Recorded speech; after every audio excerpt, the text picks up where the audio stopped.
Hello everyone, welcome to the March edition of our Scholars Library series. It's lovely to have some people in the room with us, and welcome to everyone joining us online as well. We're here today with Geza, who's going to talk about his memoirs, and Celia, our very own Scholars Fund Manager, is going to moderate the conversation. She's been at the Rhodes Trust for 6 years now, I think we worked out earlier, and this is the first Scholars Library event she's moderating. And I think she's looking forward to it. So I will pass on to Celia and leave you in her capable hands for the rest of the event. Thank you for joining and enjoy. Thank you, everyone. Just before we get started, I have got a few allergies. So if I'm sneezing, I really hope it's not going to be too distracting, but I thought I would get that out of the way first. So I'm so excited for this Scholar Library, and thank you for the opportunity. I'm just going to start with a quick intro, and then we'll get into some of the questions. So Geza Tatrallay is Ontario and St Catharines 1972 and is an author and poet with 17 published books spanning thrillers, memoirs, short stories, a children's book and poetry collections. His works have appeared in journals, magazines and anthologies in Canada and the US. Geza semi-retired in 2004 after a career that spanned many sectors, including stints in government, international organisations, finance and environmental entrepreneurship. Geza now focuses on his writing, his family and managing investments in the clean energy sector. Born in Budapest, Hungary, Geza and his family escaped in 1956 during the Hungarian Revolution, immigrating to Canada the same year. He graduated from Harvard University with a BA in Human Ecology in 1972 and attended Oxford University on the Rhodes Scholarships, graduating with a BA and an MA in Human Sciences in 1974. He completed his studies with an MSc in Economics from London School of Economics and Politics in 1975. So today I have the great honour of chatting with Geza about his 3 memoirs. We have For the Children, The Expo Affair and The Fencers, which are all true stories of escape attempts Geza was involved in during the Cold War. So thank you very much for joining us. Well, thank you very much, Celia, for that introduction. And it's so nice to be here. And thank you, everyone, for joining and listening to me talk about my memoirs and maybe asking some questions. Absolutely. So we'll have some time at the end for any questions. So if you are online, do put some questions in the chat and we'll get to them. So before we start exploring each of your memoirs, I wanted to ask you a question about your writing process. You mentioned actually in all 3 of your memoirs that there's a balance between telling the facts of your life while also kind of creating a more idealized, as I think your father put it, and a dramatic, as you mentioned, version of a story. How did you find this balance when writing your memoirs, and what was the writing process like? Well, Celia, I think all memoir at the end of the day is subjective. So how you might remember an event, a shared event with me, would be different from how I might remember it. And particularly also as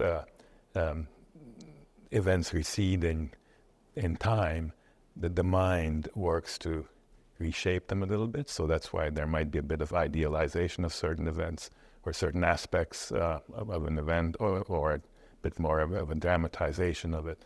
So that's all I was trying to get at there. And at the end of the day, also in my thrillers, I weave a lot of my life and factual history into them, and they're all based on history. I want to give my readers some learning, not just thrills of reading a thriller. So I think it's sort of a continuum between fiction novels, in the way I see it, and then memoir. Of course, memoir is always much more focused on facts. And actually, as a famous memoirist put it, memoirs are 80% fact and 20% idealized or dramatized. So that's sort of how I see the process of writing a memoir, especially one that you lived through some time ago. Yeah. When you write, For the Children is a story of our escape from Hungary when I was 7. So, and I actually wrote it down when I was in my late 20s for the first time. So some of the events may have been idealized or dramatized, but essentially it's a true story. Yeah, and I think, For the Children, for me, was a very riveting story, and it's one that I really want to focus on with these questions. We have questions on all of them, but I think kind of before I get into For the Children, I just want to read a quick kind of blurb for those who haven't read it. But I do recommend reading all of these because they are incredible.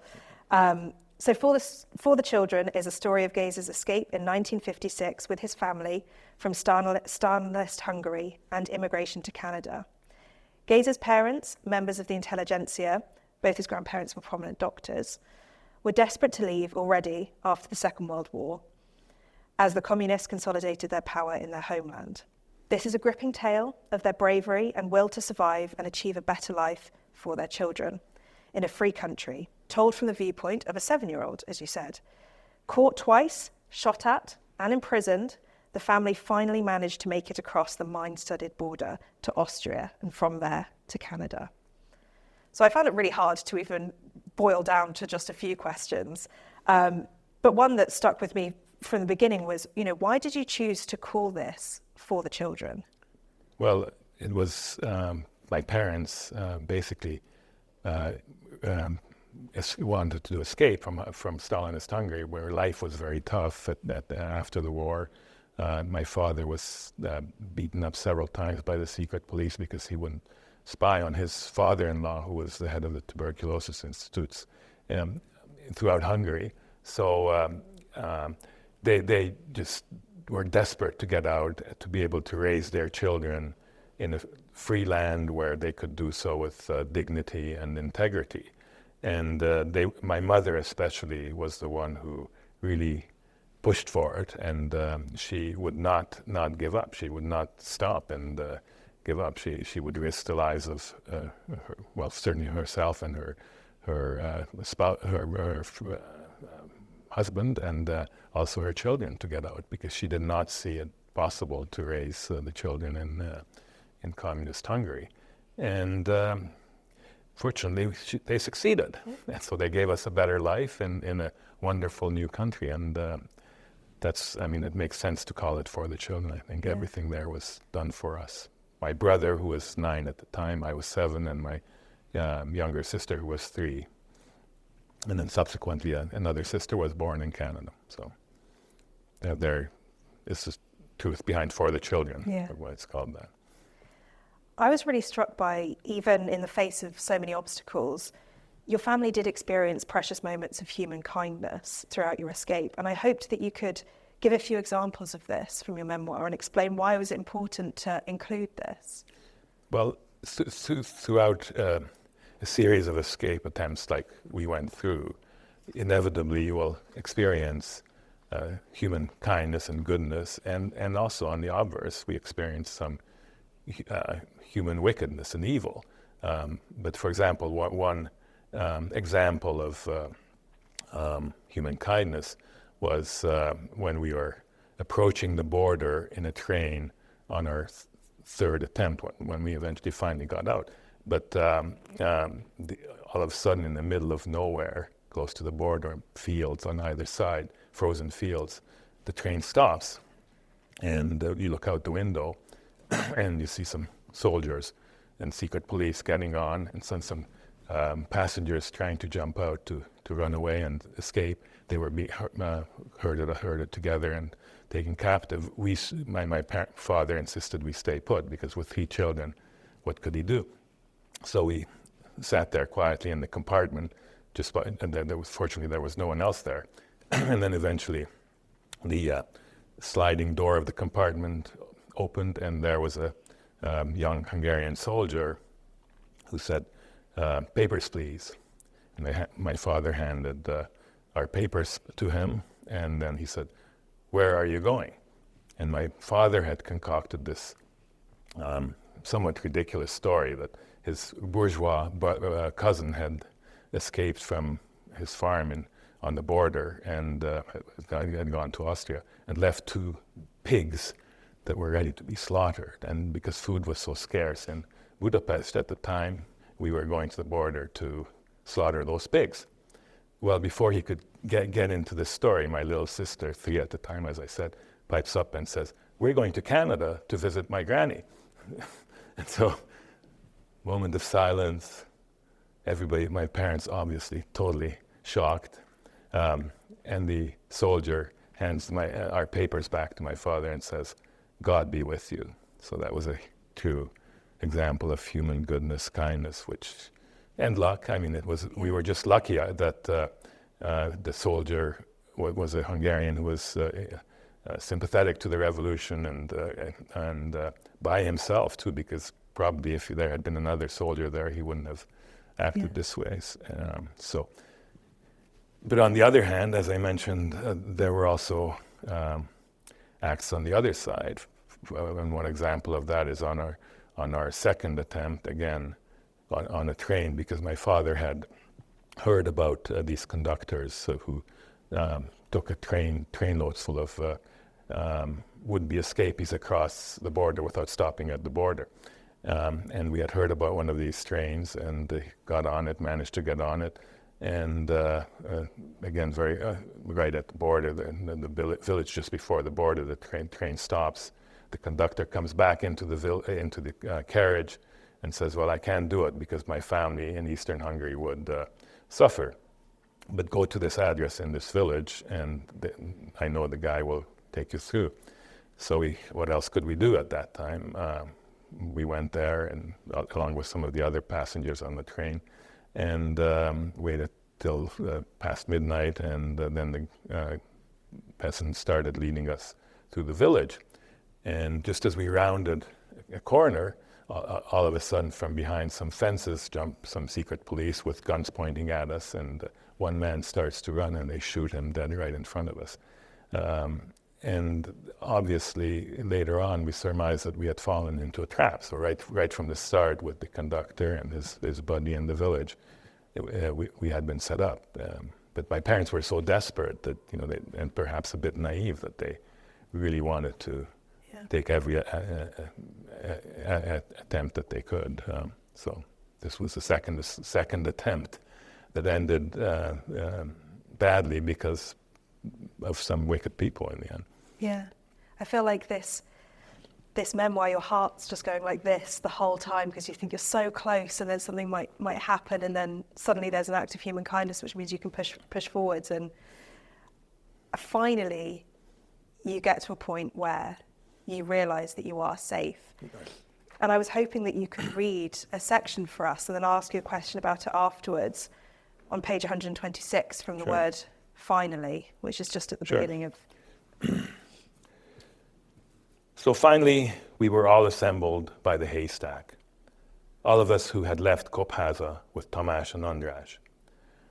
The two Austrian border guards started to lead us along the path up the slight incline that led towards the steeple that marked Deutschkreuz.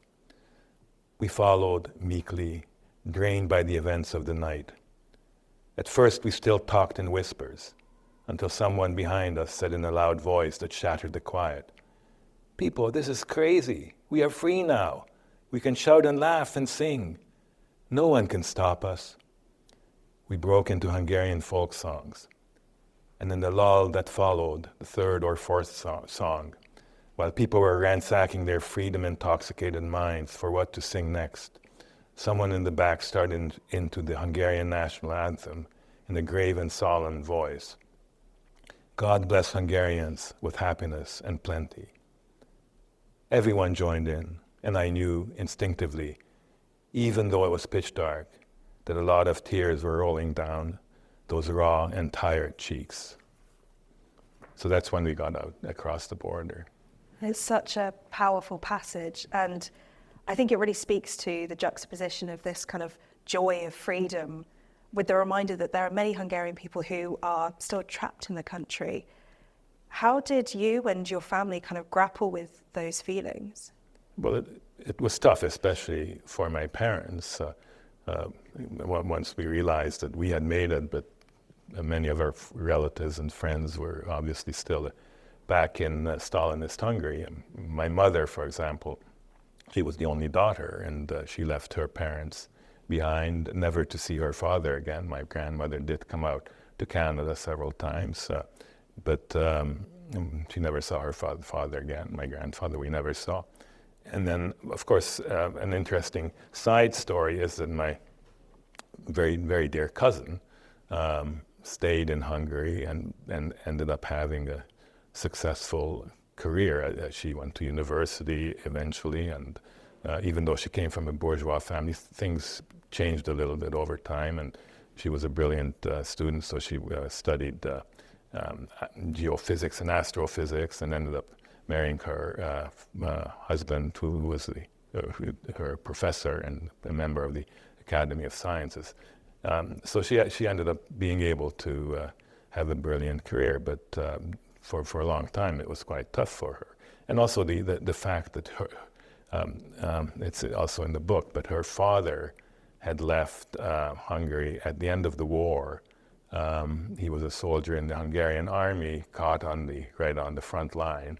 And his father-in-law, who had been Minister of Industry in the pre-war cabinet in Hungary, got word to him that he should get across the line because the Soviets were rounding up Hungarians, men, and either executing them or taking them to the gulags in Siberia or exiling them. So he got across by tying himself to the bottom of a train, and then eventually made his way to Canada. And that's partly why we ended up going to Canada, because he sent glowing reports about life there. So he had left his wife and his young daughter behind. There was no prospect of them getting his wife was pregnant at the time, too. That was the other thing.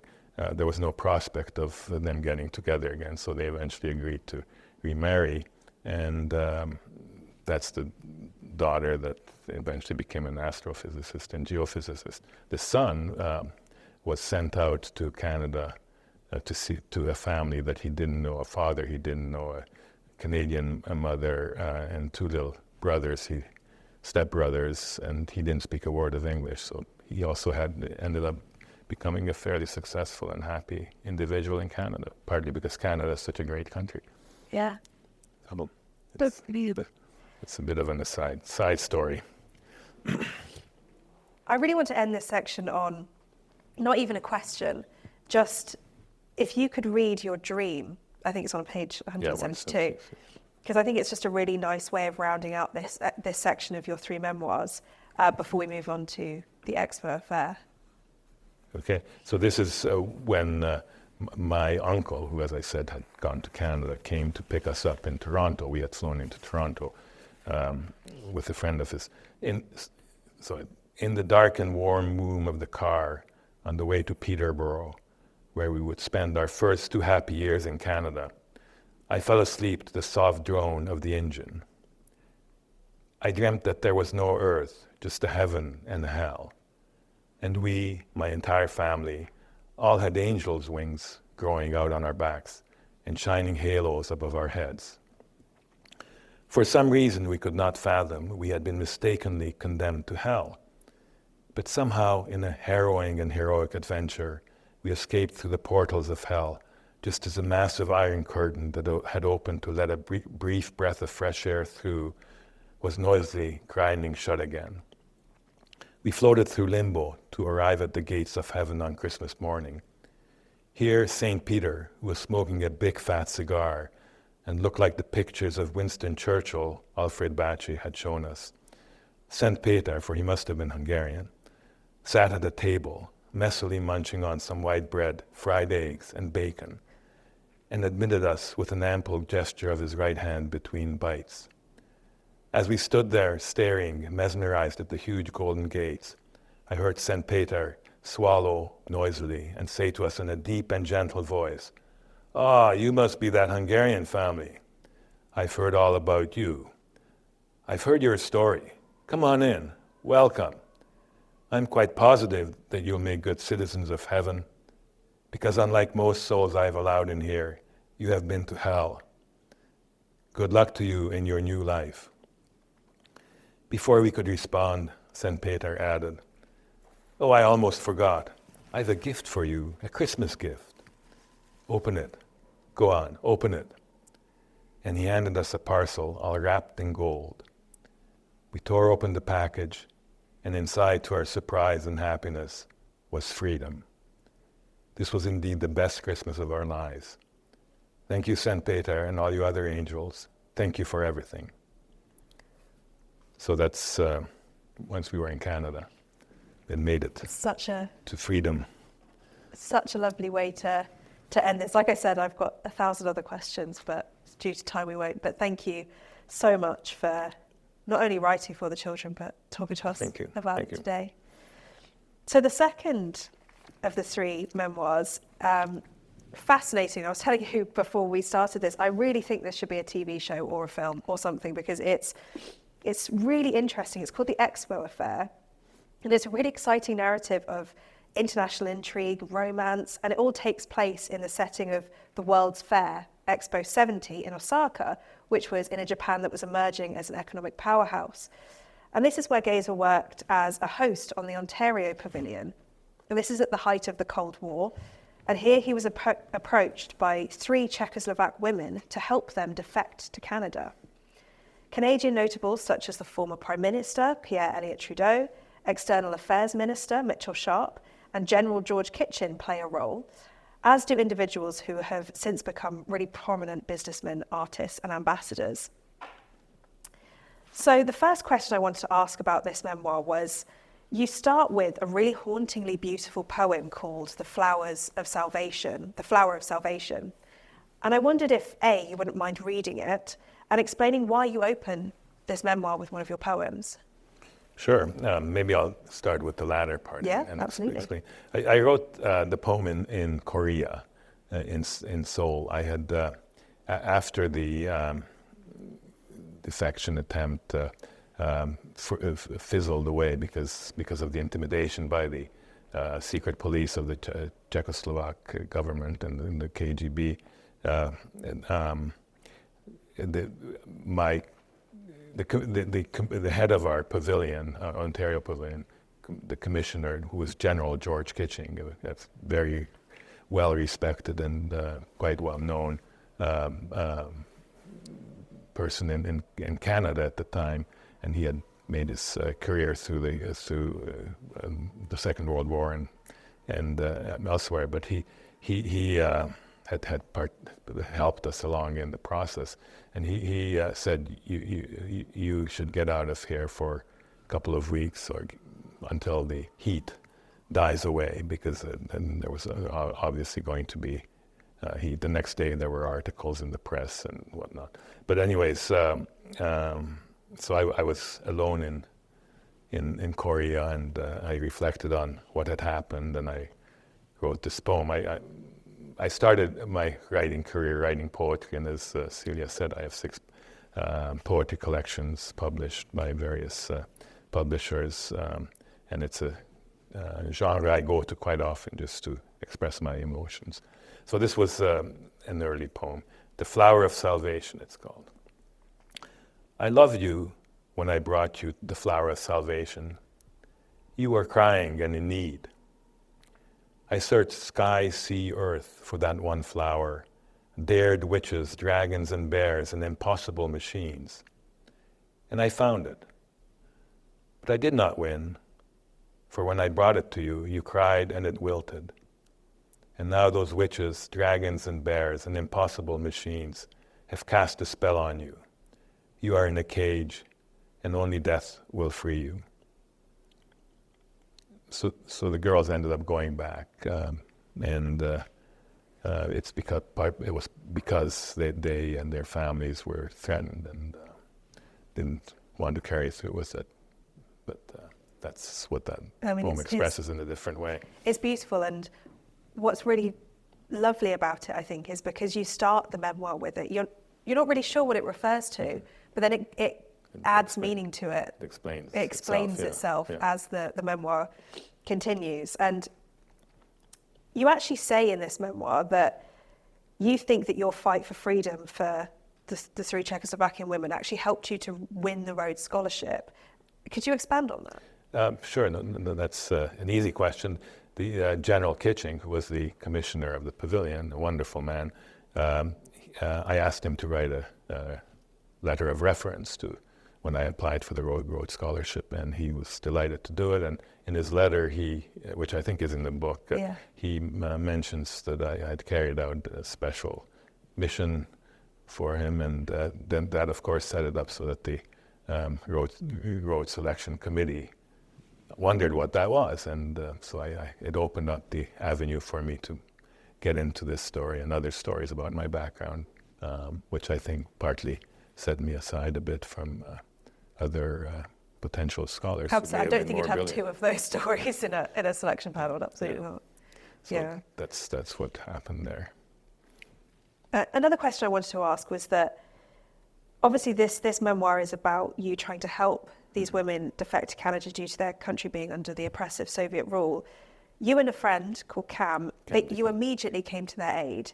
Could you explain a little bit why you were so quick to act, and even after many intimidation attempts, which included people getting punched, and it was pretty extraordinary. Why did you continue to fight for their freedom?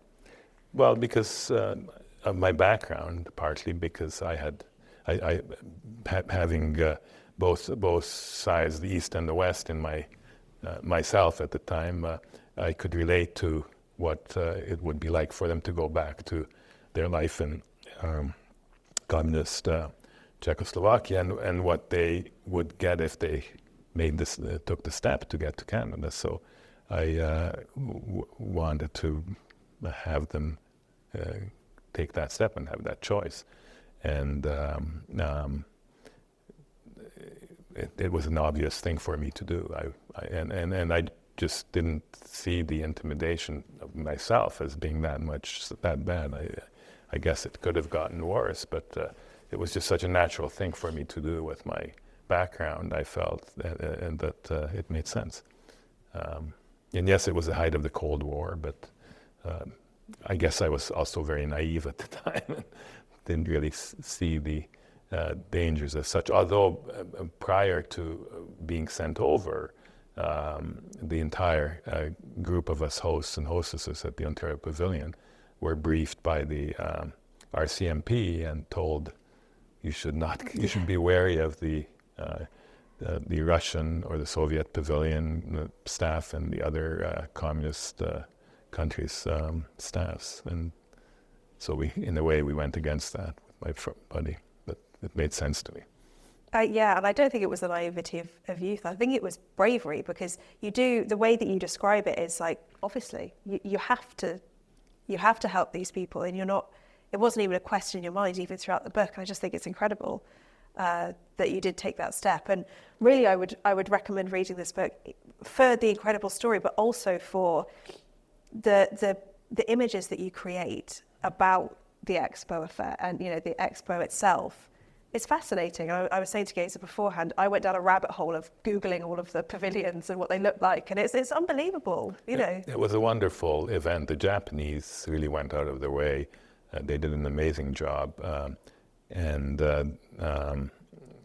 It was at the time when Japan was just starting to emerge into the world as a financial powerhouse. So this was, in a way, their first step into the international world, and it was at the height of the Cold War, which was the other thing. So the Soviet bloc pavilions were heavily represented, and I think staffed largely by, or to a certain extent, quite a bit by secret agents. Yeah, and you do, and you show that through the book, because you end up questioning yourself. Yeah. Oh, are these people?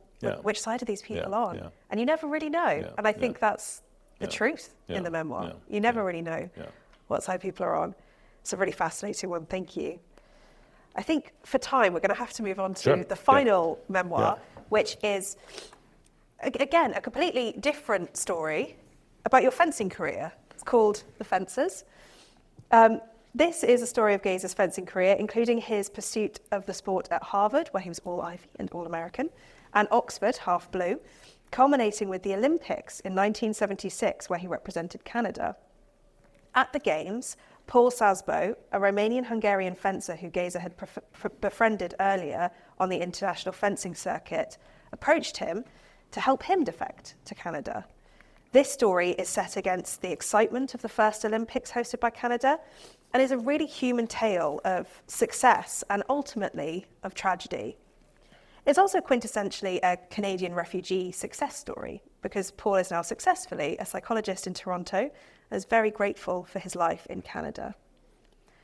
And the first question is just, being an Olympic athlete, it must have been such an incredible experience. What stands out most about going to the Olympics?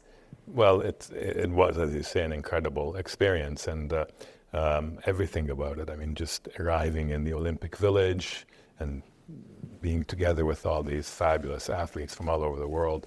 But one of the most incredible events for me was the opening ceremony, where the Canadian team marched in behind all of the other teams, and the stadium just erupted with everybody yelling and clapping and waving Canadian flags. It was just an amazing experience. But then the whole Olympics, I mean, the stress of fencing on the world stage, that was quite an amazing experience. And although I didn't do too well, but that didn't matter. It was more the experience that counted for me.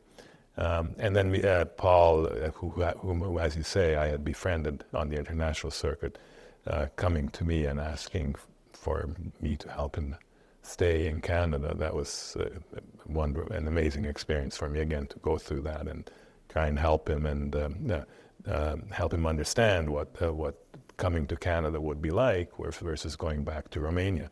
At that time, Ceausescu was had a very oppressive regime in Romania, and Paul, who was part of the Hungarian minority in Romania, 2 million Hungarian minority, they were all discriminated against, and his family,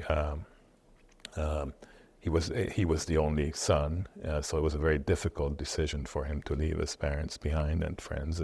But he, after thinking about it and vacillating a bit, he finally decided, this is what I need to do. And so we, another aspect that I remember clearly that was exhilarating was driving away with him at the end of the Olympics in my car. I had my car up there. I was living in Ottawa at the time. And driving away, and he was singing Beatles songs and just as happy as he could be. It was amazing. And so those are some of the things that stand out.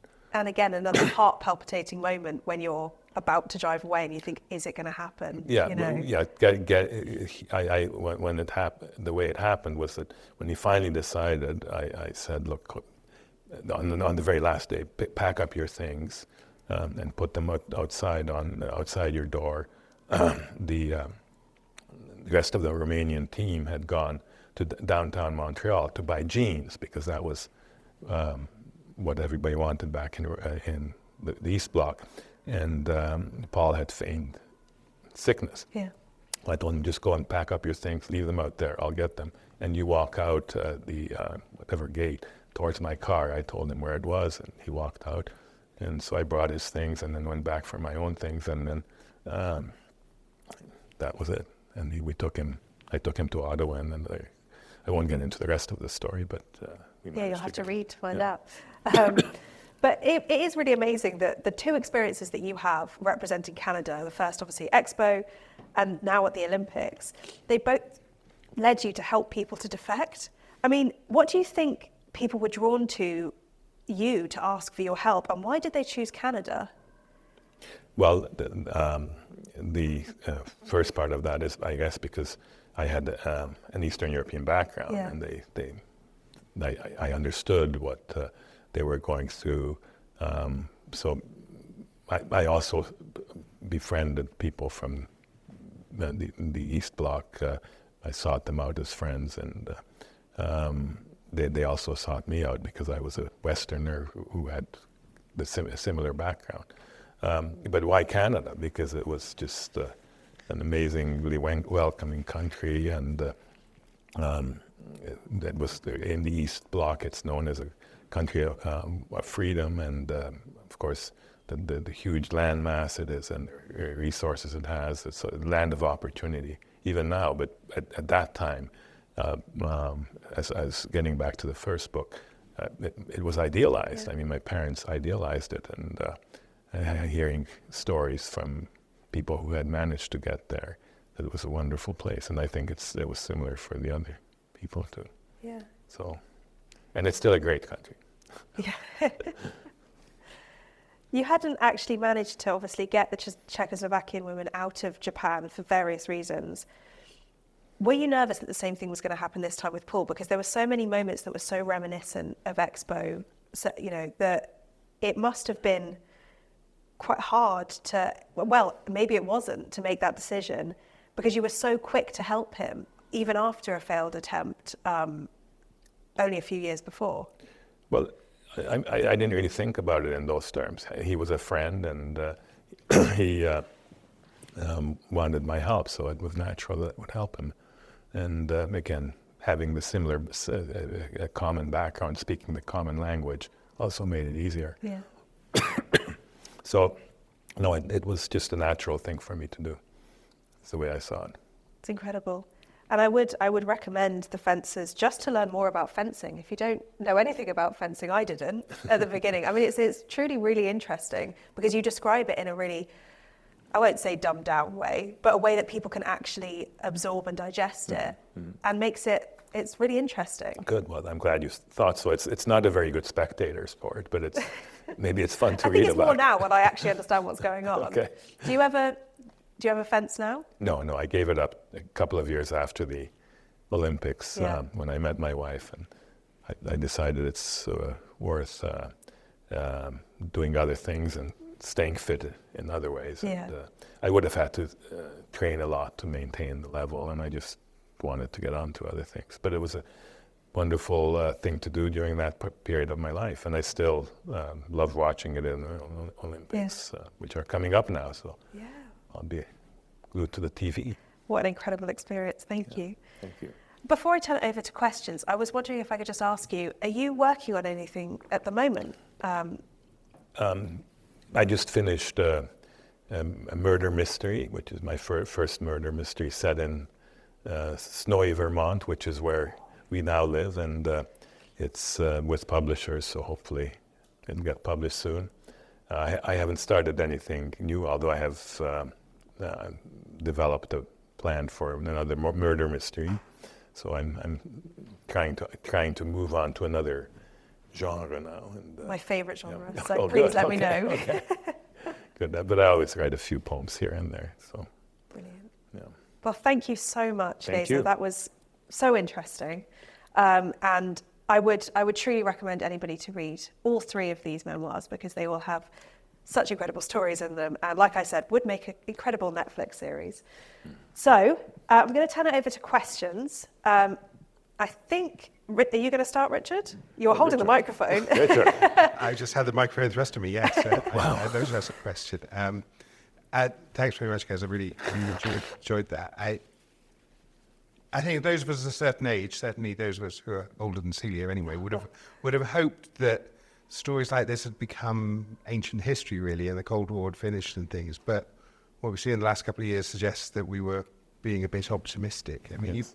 you've got a personal insight into that. Are we in a new Cold War, and what do you think your experience has, tells you about what we can do about that? And do you find a renewed interest in the memoirs because of that? Yes, yes to all of those things. Certainly the last one.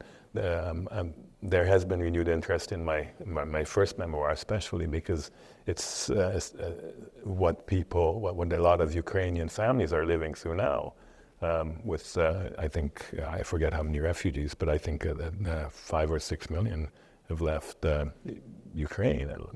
A lot of mothers and the children leaving the husbands behind to fight. But so it's even more of a split family. It's, I guess, more like my uncle and his family situation, and that's partly why I brought that up. But yes, it's something I relate to very, very closely, and I do think we are in if not the same type of Cold War, but it's a Cold War which borders on a warm war. Unfortunately, I think Putin is a very dangerous person not just in what he's doing in Ukraine, but he's also, as we hear, through cyber and other attacks, undermining a lot of Western democracies. Certainly where we live now in the U.S., we see a lot of Russian activity in terms of the manipulating the elections, etc. And I just heard the other day the president of Georgia, was a former Soviet state, say that the Russians are undermining her government, and they already have a chunk of Russia as they do, or chunk of Georgia as they do in the Ukraine, but they've captured and are not giving back Abkhazia. So Putin is very active. His secret service is very active all over the world, the KGB and the GR and the FSB, and it's very dangerous. So, and I think the big danger is that if the war spills over into Poland or the Baltics, which it could easily, already several instances of transgressing Polish airspace, and NATO gets involved, then it'll be a hot war.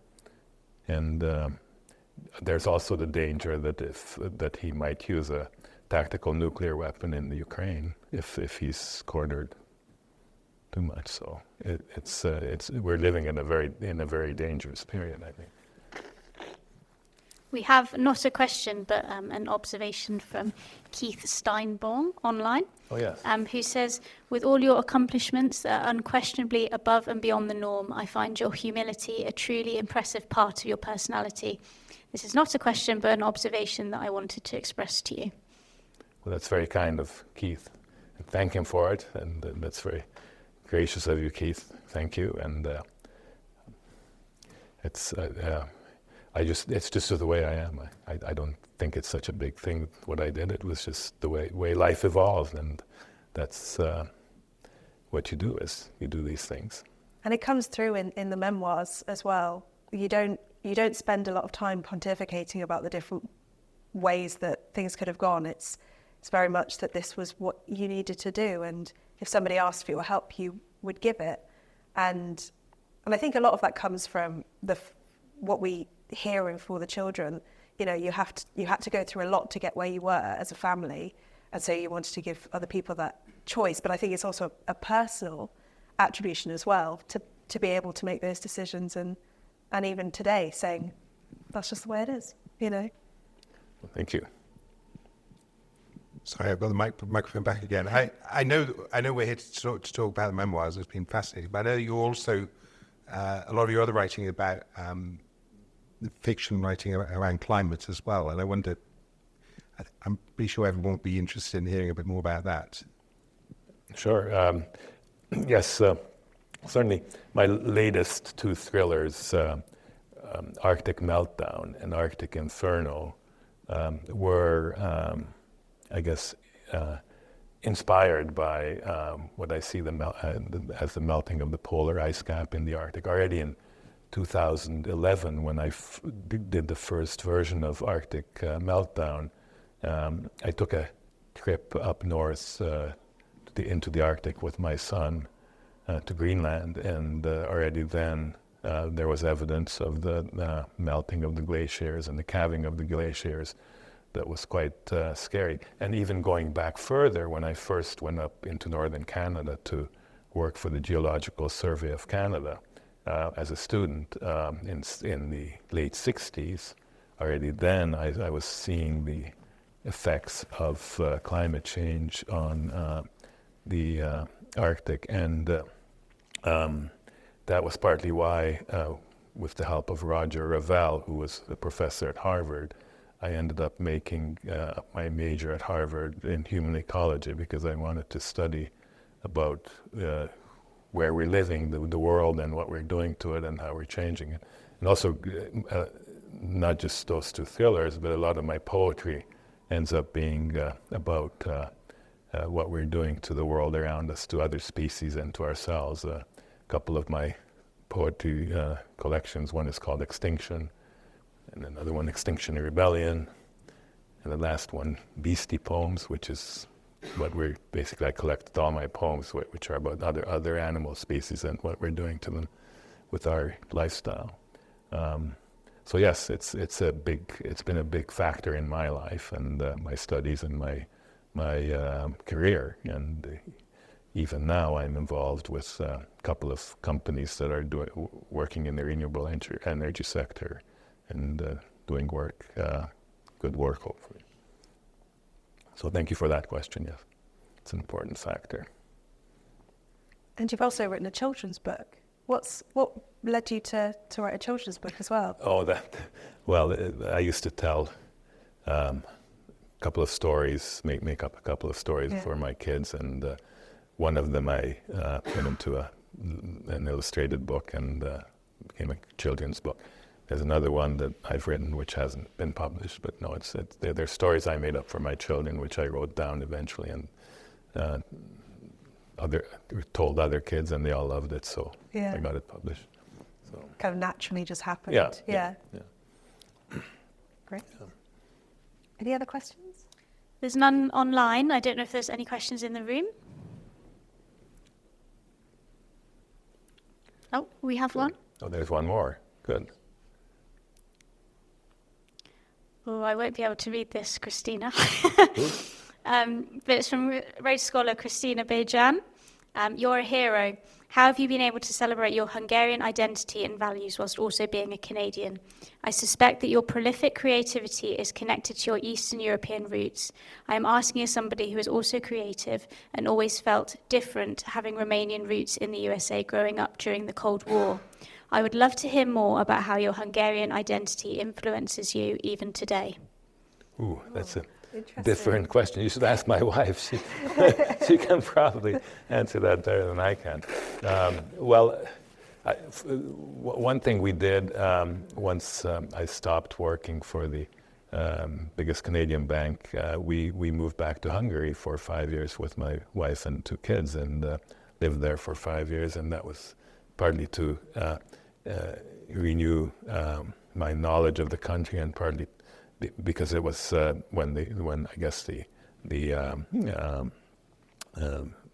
part of the world became a bigger part of the Western world, and I wanted to help create a modern, democratic, capitalist society there. But of course, after 5 years, I left in frustration because of all the corruption and lack of transparency and petty jealousies, and we moved to Vienna, and I still kept my finger in a few things in Hungary. But I'm still my Hungarian background is very important to me. I still follow with great interest what is happening in that part of the world. Certainly the events in the Ukraine I follow closely and have been very disturbed by them.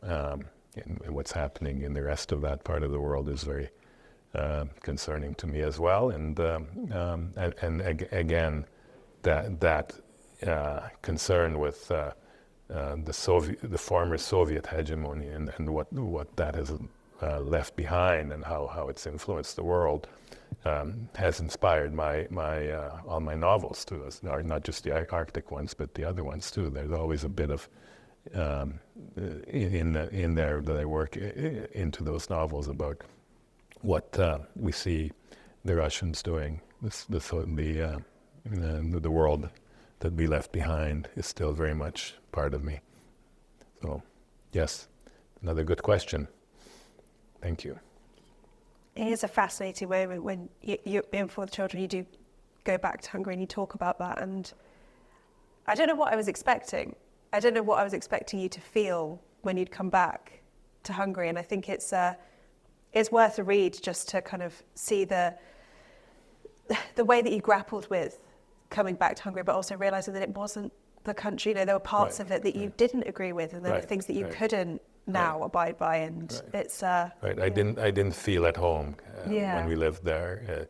It was in some ways an alien society to me, even though the language I spoke. Although, just as an aside, funnily, my son married a Hungarian girl, so my 2 little granddaughters, 3 and 5, speak Hungarian. So I can speak Hungarian or English to them. They speak both, and I never thought that would happen. But at first, when I started speaking Hungarian to my granddaughter, my daughter-in-law, she would laugh at some of my expressions because the language had changed substantially since the 50s. So that is an example of how it becomes alien to you because you haven't been a part of it for 50 years, and it's just an alien place. But I still like going back and seeing my relatives and former friends there, and But I much prefer Vienna, where we also lived, and it's part. To me, it captures the East and West just ideally. So that's where I feel quite a bit home. Have you set any books in Vienna? Yes, actually, my first thrillers, the twisted series of thrillers, the trilogy, the first one, I started writing when we were living in Vienna, and it was very much inspired by The Third Man, which is a fabulous movie set in Vienna, based on a great Graham Greene novel written at the end of the war, and I wanted to do a sort of modern day take on it, and I set the twisted reasons in there. But as I mentioned earlier, I worked a lot of my own life and experience into it, and then it's a trilogy, so I take it further than Graham Greene did. So yes, it's basically set in Vienna. Great. You know. Any other questions? Thank you. Great. Well, I think we'll end it there. Thank you so much. Thank you very much. Thank you. That was lovely to... Thank you for doing this. And thank you to everybody who joined, and everybody online as well. I hope this was as enjoyable for all of you as it was for me. And for me. Thank you. Thank you very much.